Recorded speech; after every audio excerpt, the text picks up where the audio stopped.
Welcome to Bean Farm Gaming. This is our quick review for the game Woven. I'd like to thank the developer, Sticky Lock, for providing me a key in their Discord channel. The game released November 15th, 2019 for a price of $19.99. Sticking with my past recommendation of family-friendly titles, I think the sub $20 price point is right where they need to be. By all means, this game should be considered an easy completion. The stats on True Achievements has it currently sitting at 43% completed, with a 5 to 6 hour completion, which I think is spot on, especially if you're using a video guide. As Stuffy stepped on the pumpkin, the stream swept them on their way, deeper into the meadows. Although I had seen this game in the store before, it really didn't grab my attention enough for me to pick it up. It really doesn't innovate on the whole concept of the open world platformer, nor do I really think it has to.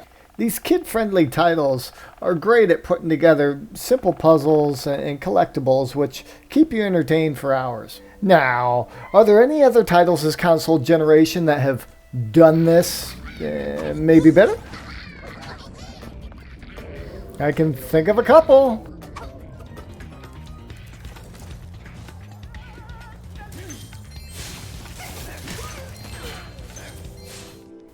Woven overall is just a slower paced, more simple game.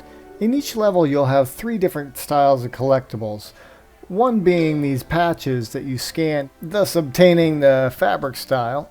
In each level there are 3 hidden caves in which you must illuminate. Accio detonate! The contrast of colors really help the worlds feel inviting.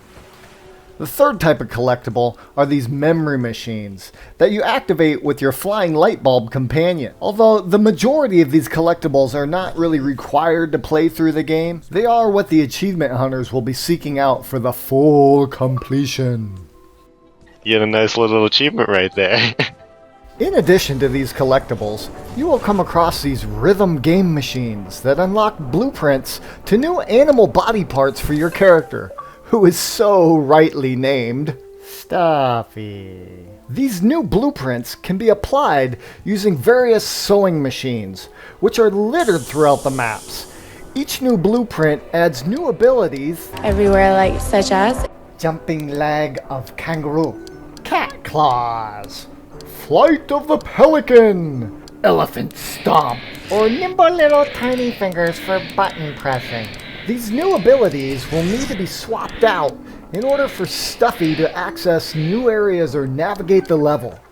Without these specific body parts, your character really cannot interact with many of the puzzles or roadblocks that stand in your path. Most of these choices are pretty blatant.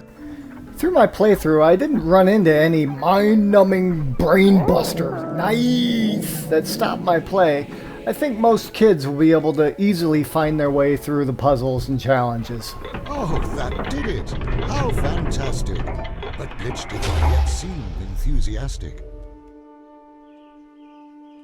The game's textures are not going to push your console hardware, nor do they really need to. The simplistic details are enough to get the point across if you haven't allowed your childhood imagination to be sucked out by the capitalistic organization you currently declare as your full-time job. Nice. Majestically, the whale jumped out of the water at the exact time that Glitch had calculated. Stuffy stared in awe at the creature, oblivious of the fact that above them a bridge was created. The narration throughout the game is warm and inviting. It has the ability to shape the rest of the game into a more tolerable experience.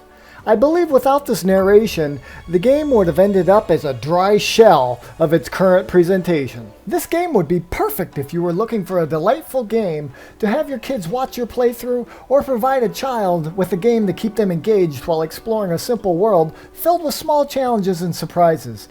I would overall recommend maybe 8 years or younger. Other than that, achievement hunters could wash through this game in about 5 hours, and anyone looking for an innovative challenge, I would recommend looking elsewhere.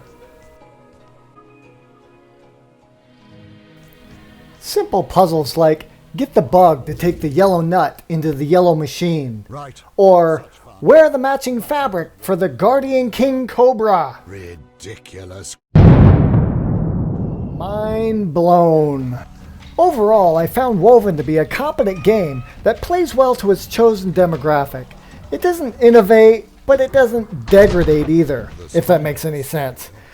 I don't feel that it got enough marketing push to reach its target market initially, so I hope this review helps it showcase its features to those who might be teetering on the edge of its purchase. At the time of this review, I only played through 4 of the game's 5 worlds, and I foresee myself going back to obtain the rest of the achievements I still left on the table. Overall, my list of complaints are fairly short, with the worlds being plagued by bland textures, short draw distances, and the inexcusable invisible walls. I felt the collectibles could have been hidden with increased difficulty as the worlds progressed, but considering the age range for the game, it's probably alright. Although my own children had a mild curiosity with what the new game Dad is playing, I didn't see any of them pick it up during their own playtime throughout the entire weekend. Is this a good indicator of its worth? I'll let you be the judge. As for us, we're giving it 3 out of 5 beans.